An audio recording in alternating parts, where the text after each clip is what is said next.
まずはこんにゃくを軽く洗い、塩を振り揉み込んでいきます。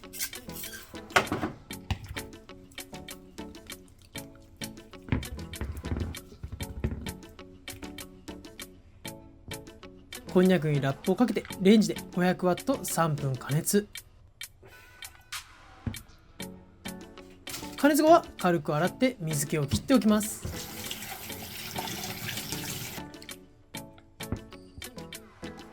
こんにゃくはスプーンや手でちぎっていきます。この方が包丁で切るよりも味が染みやすくなるので、ぜひお試しを。鍋にごま油をひいたら鶏もも肉から炒めていきます。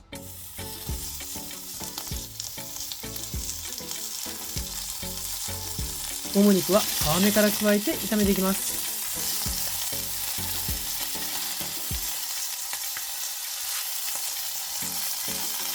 両面軽く焼き目がつく程度に炒めれば OK です。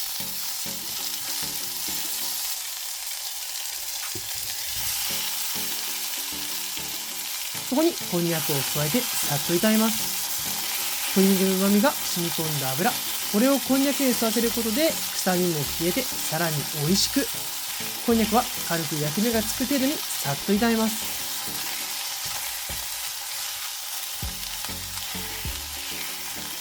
炒め終わったら各種調味料を加えて煮詰めていきます。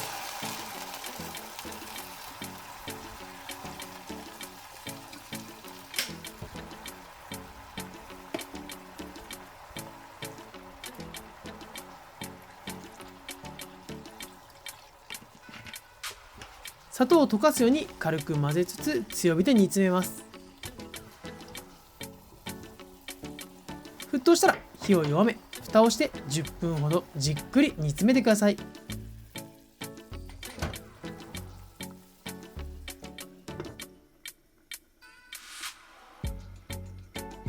途中蓋を取り、軽く中の具材を混ぜることで食材に均等に煮汁が染み込みます。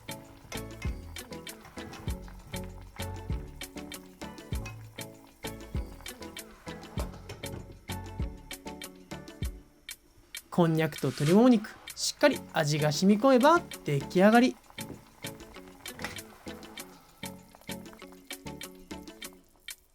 パパッと作れる簡単レシピ、鶏ももとこんにゃくの煮物。とっても簡単に作れるのですが、この味たまりません。